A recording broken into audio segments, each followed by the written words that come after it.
Hello, Grid City. How are you? I have 3 pull plays for us today. First one is pickaxe. We'll just get right into it. It's vert stack format, okay? What do we do first? We pick up the pole and we center the frisbee. Then, all right, we're gonna pretend it's a flick force, okay?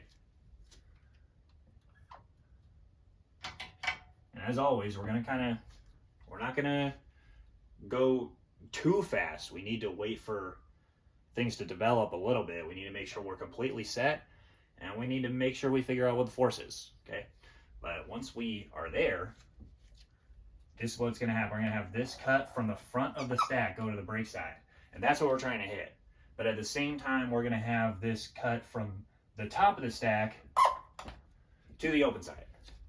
Both those options are there. They're both those cuts are gonna happen at the same time. But we are looking to hit an around brake or an inside brake to the first cut going across from the front of the stack. Now we continue down the brake side from here. So that's the first part. Now the second part is this player will be gone, right? They'll be over here and then they'll be flowing back into the stack. So this player is next, and they're setting their cut up for continuing on this brake side. Either they just, that was a good sound. They can either just go deep, simple enough, right? And we'll continue on the brake deep, or they can fake there and go brake side under. Or if need be, slashing straight brake side for a short one. Then this next person will go deep after. So you get the idea. It's basic cutting. We're just trying to continue down the brake side. That is pickaxe, all right? Okay, play number 2, sledgehammer. Very similar play. Essentially, it's just a variation of pickaxe. So we'll start with the same thing. Center the pass off of the pole, and we'll say the defense comes down and a force flick yet again, okay? Start with the same cuts, slashing from the front of the stack to the brake side and cutting under from the top of the stack to the open side. Now here's where the variation happens. We're not looking to get the disc here as a priority this time. We're either going to hit this open under on the open side, which would be that throw, or we're going to hit this person deep, because this is just a fake. They're just going to go here, their defender's going to bite on it, and they're going deep, okay? So that would be essentially a shot like that, going to the deep space. That's a play, and these two plays work really well together because the defense is going to try to learn what you're doing, but the first play, pickaxe, we're getting the disc here on the brake side, and we're just attacking brake side. Sledgehammer, we're essentially attacking open side, but they're thinking we're probably going to do the same thing because the play is run with the same type of cuts. So there you go. Just kind of keeping the defense on their heels, and we take what we can get. When you add those two plays together, it essentially just makes it so our thrower, whoever our main thrower is easily going to be able to hit people in like 3 different locations downfield, whether it's brake side under, open side under, or just deep in the middle. Trying to give ourselves good options.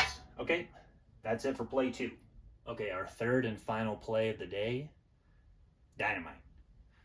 It's a little different, a little bit more complicated. We have a side stack, as you can see, and we have a ISO cutter on the opposite side of the field.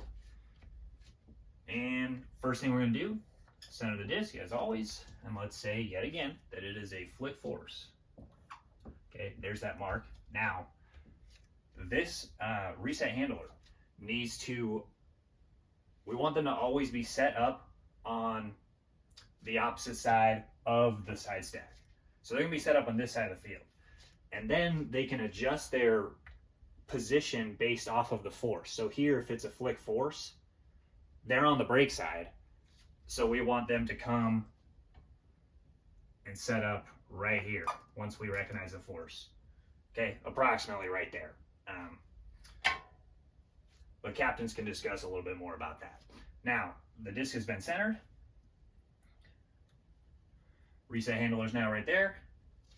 And our first look is the ISO cutter. I'm going to put a 1 next to them. They are the first look. And they can set up anywhere they want on this side of the field. They can even set up right in the middle, whatever they plan on doing, depending on what the defense is giving them.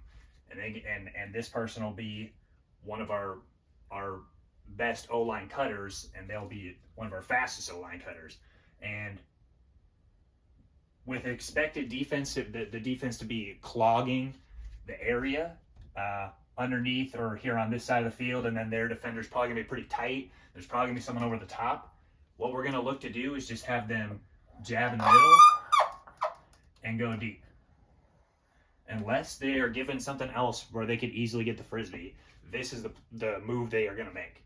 So, first cut, jab middle, go deep. If that's open, we'll throw it, hit them deep. After that, we're going to have this be the second person, okay? Number 2 in the stack will be the second cut out. Let's try to be a little bit more tricky. Again, on the line, our captains can talk about whoever it is that's going to be this cut.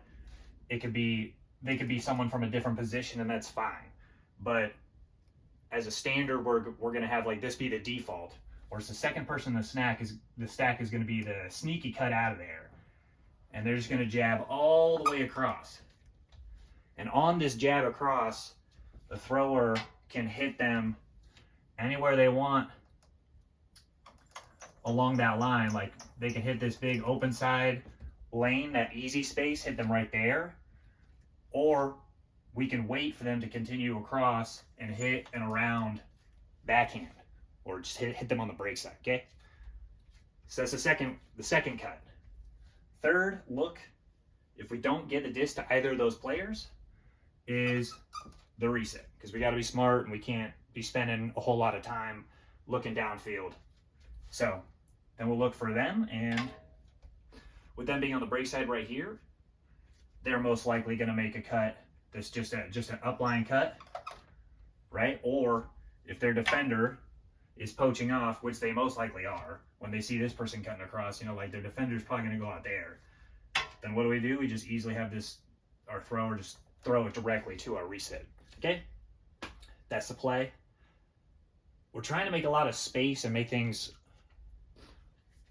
a lot more tricky for the defense to try to anticipate. So what's going to help us out on offense the most is just really knowing who's going to go 1, 2, 3. So just remember, it's number 1, it's number 2, and it's number 3. Then we're flow after that. All right, that'll do it. That'll do it for the show today, y'all. Catch y'all next time.